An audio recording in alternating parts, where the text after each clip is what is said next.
এবার আমরা একটু শ্রীরামপুর লোকসভা কেন্দ্রের দিকে নজর রাখার চেষ্টা করব। এই শ্রীরামপুরের ভোটে প্রাক্তনের লড়াই, জেতা আসনে তৃণমূলের বাজিতাই কল্যাণ বন্দ্যোপাধ্যায়, আর অন্যদিকে বিজেপির তরফ থেকে কল্যাণ বন্দ্যোপাধ্যায়েরই প্রাক্তন জামাই কবির শঙ্কর বোস। এবং এখানে টক্কর জোরদার হবে তার বলার অপেক্ষা রাখে না। অন্যদিকে সিপিএম এর তরফ থেকে দীপশিতা ধর। আবির আমাদের প্রতিনিধি রয়েছেন আমাদের সঙ্গে। আবির, অবশ্যই ভোট গ্রহণ তো শুরু হয়ে গেছে, কারণ 7টা বেজে গেছে, কিন্তু প্রশ্ন যেটা থাকছে যে কল্যাণ বন্দ্যোপাধ্যায়ের সঙ্গে লড়াইয়ে দীপশিতা ধর বা কবির শঙ্কর বোসের গুরুত্ব কতটা, নাকি কল্যাণ বন্দ্যোপাধ্যায়ের আসল লড়াই দলের মধ্যেই?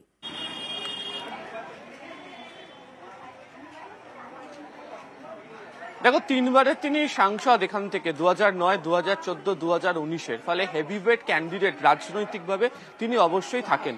সাম্প্রতিক সময়গুলোতে এর আগে যতগুলো নির্বাচন লক্ষ্য করতে পারা গেছে সেখানে দেখা যেত যে শ্রীরামপুর লোকসভা আসনের কেন্দ্রে যে প্রাপ্ত ভোটের যে বিচার বা ভোটারদের যে ভোটদানের যে হার তা অন্যান্য কেন্দ্রগুলোর মতো থেকে যথেষ্ট বেশি থাকে। বিশেষ করে এই লোকসভা কেন্দ্রের মধ্যে থাকা যেটা আমরা বলি যে হচ্ছে জগৎবল্লভপুর এবং ডোমজুড়, এই দুটো বরাবর তৃণমূল কংগ্রেসকে সব থেকে বেশি ভোট দিয়েছে এবং এখান থেকে তৃণমূল কংগ্রেস সব থেকে বেশি লিড পায়।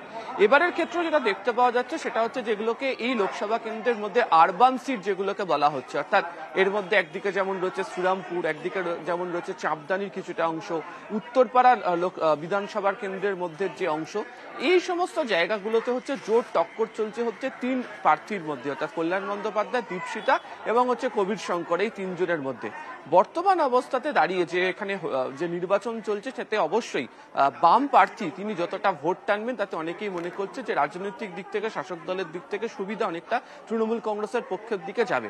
এর পাশাপাশি তোমাকে যেটা জানানো সেটা হচ্ছে যে এই নির্বাচন থেকে সব থেকে বেশি সময় সমস্ত রাজনৈতিক দল গ্রামীণ এলাকাগুলোতে দিয়েছে। তার কারণ হচ্ছে যে জগৎবল্লভপুর এবং হচ্ছে ডোমজুড়, এই জায়গা থেকে যে যত সংখ্যক ভোটের ব্যবধান নিজেদের মধ্যে কম রাখতে পারবে বা ভোট বৃদ্ধি করতে পারবে সে ততটা সুবিধা পাবে। দ্বিতীয়ত প্রতীক হিসাবে বিজেপির সঙ্গে লড়াই থাকে, যদিও পূর্বে দেখতে পাওয়া গিয়েছিল যে বাপি লাহিড়ির মতো প্রার্থী বিজেপির তরফ থেকে শ্রীরামপুরে লড়াই করেছিলেন, কল্যাণ বন্দ্যোপাধ্যায়ের কাছে হেরে গিয়েছিলেন এবং সেক্ষেত্রে দাঁড়িয়ে বাম এবং বিজেপি যথেষ্টই কল্যাণ বন্দ্যোপাধ্যায়কে এবারে নির্বাচনের ক্ষেত্রে বেগ দেবে। তবে যে ভোটের যে বিচার চলছে সেই ভোটের বিচারের জায়গা থেকে দাঁড়িয়ে রাজনৈতিক অঙ্কের দিক থেকে দেখতে গেলে কল্যাণ বন্দ্যোপাধ্যায়কে আসলে তার দলের যারা রয়েছেন তারা কিভাবে নির্বাচন পরিচালনা করবেন, তার কারণ হচ্ছে বহু সময় মতের অমিলের কথা বারবার ধরে বিভিন্ন সময় সামনে এসেছিল, সেটাকে সামলে কিভাবে নির্বাচন পরিচালনা করা হবে এবং মহিলা ভোট আজকে এই শ্রীরামপুর লোকসভা কেন্দ্রে কতটা পড়বে, তার কারণ লক্ষ্মীর ভান্ডার নিয়ে যেভাবে ঢালাও প্রচার চলেছে তার প্রভাব কতটা পড়বে তার উপরই নির্ভর করে থাকবে শ্রীরামপুর লোকসভা কেন্দ্রে যিনি জিতবেন তার জয়ের ভবিষ্যৎ। একেবারেই আবি, বেশ।